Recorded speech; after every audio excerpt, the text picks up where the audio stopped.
Well, hey everybody, welcome to a really special edition of Guitars. I just have a crazy cool one-off Fender Custom Shop. I want to call it a telly, but let's hold off on that. I'd like to tell you a little bit about it. I hope you are a guitar geek / nerd like me and gets a kick out of these things. But some of you may recognize this as a Fender snakehead model.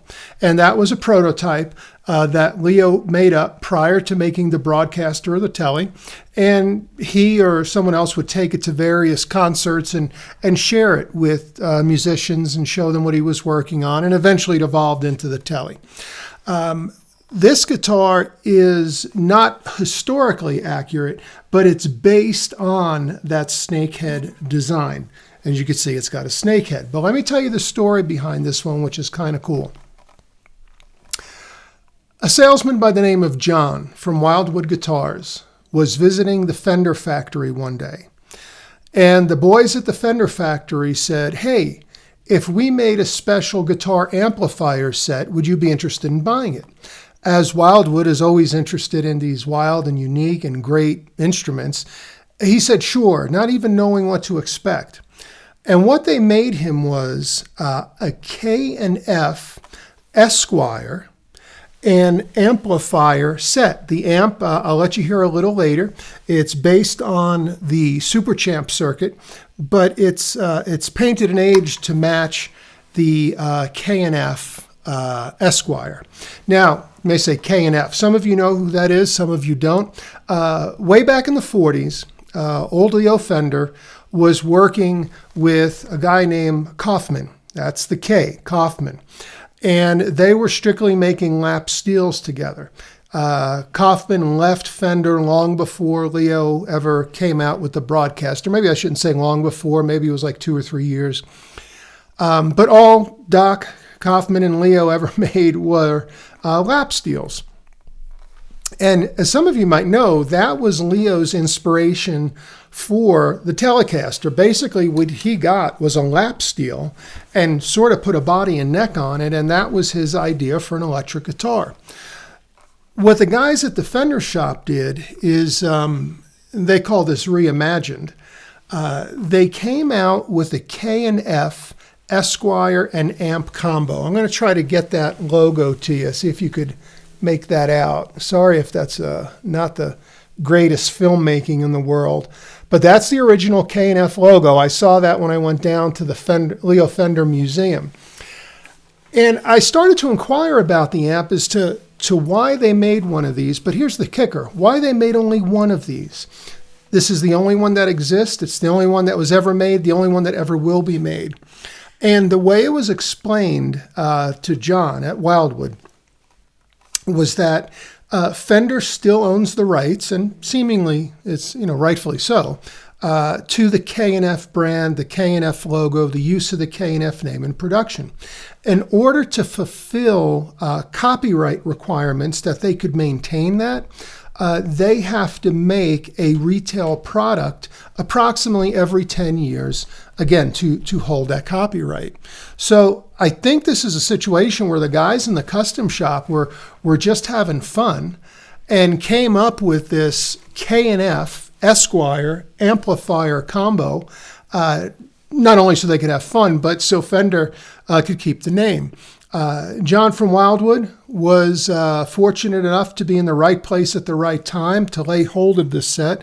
And thanks to my friend and salesperson, Bruce at Wildwood, I was in the right place at the right time to purchase it. So again, it's a one-off. It's super cool. It sounds great.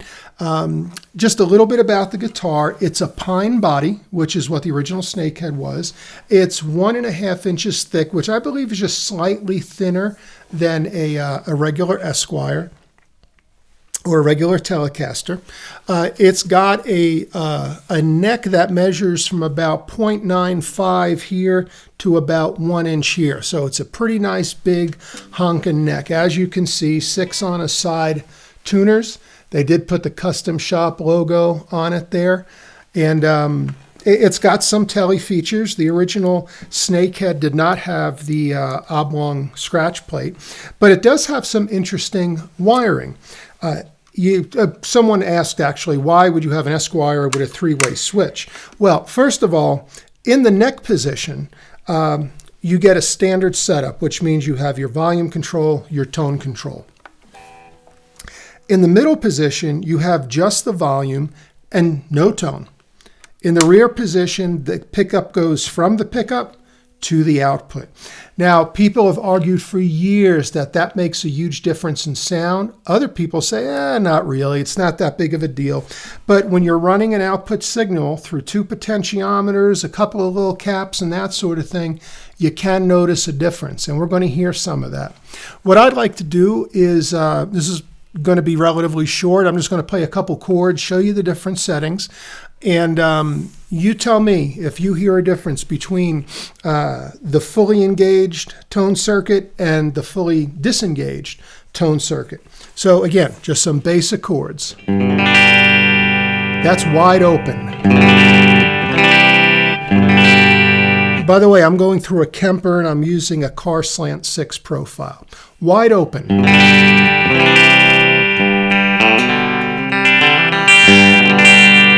Now, just the volume control.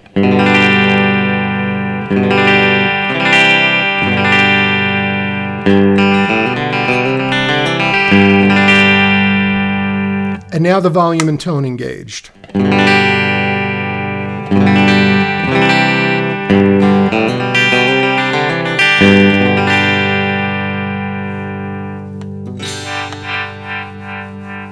That's the tone and then the volume.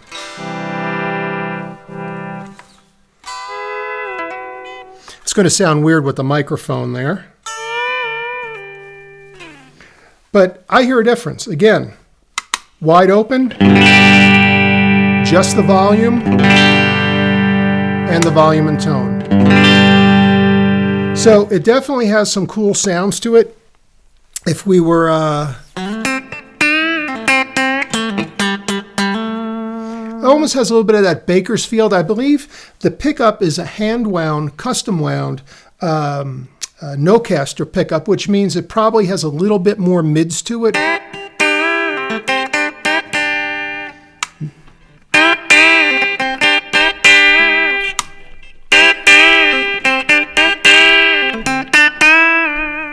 See, that's got classic lap steel tone.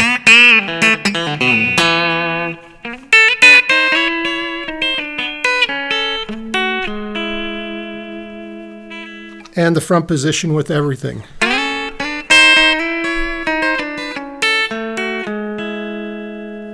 Now, if you roll the tone off just a little bit, it's sort of got a nice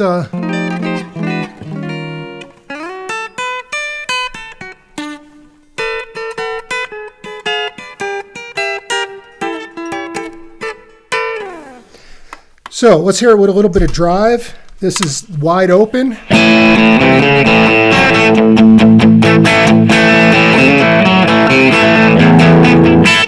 And now the middle position.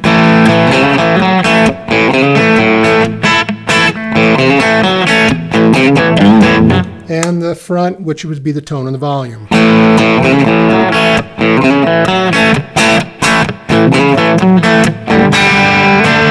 And some heavier drive.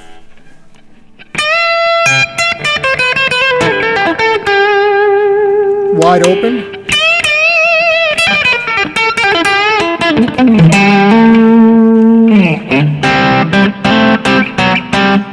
Tone rolled off. Sorry.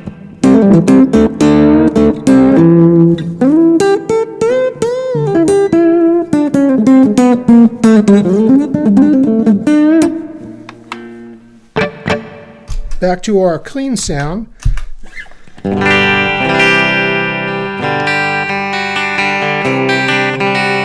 Wide open.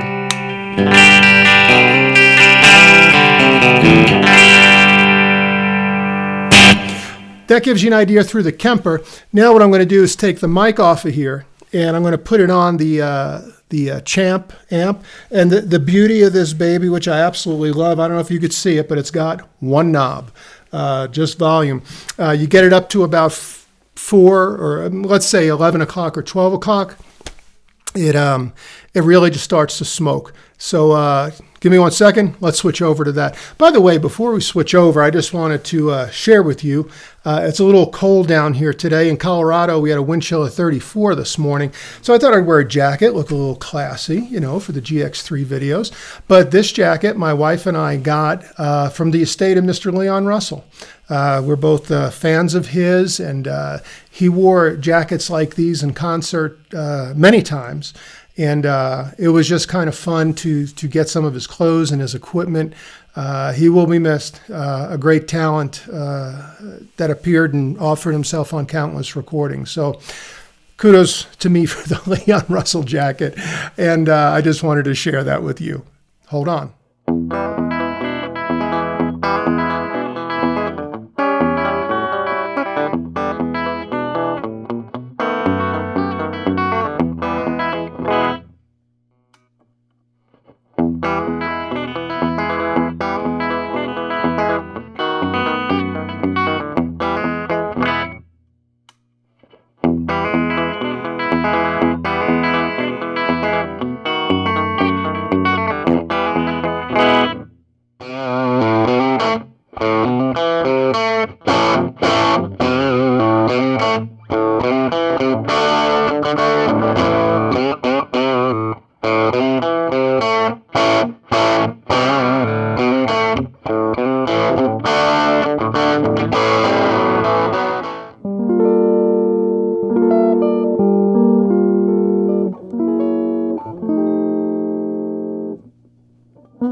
Okay, so what'd you think?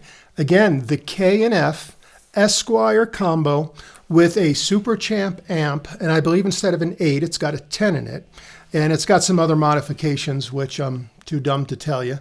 But this is a fun setup. I also believe it's going to be a highly collectible setup, especially that Fender had to use it to get the K&F patent held on to. But I appreciate you listening. If you're, again, a geek like me, this stuff was interesting. And thanks a lot. God bless you and have a great day.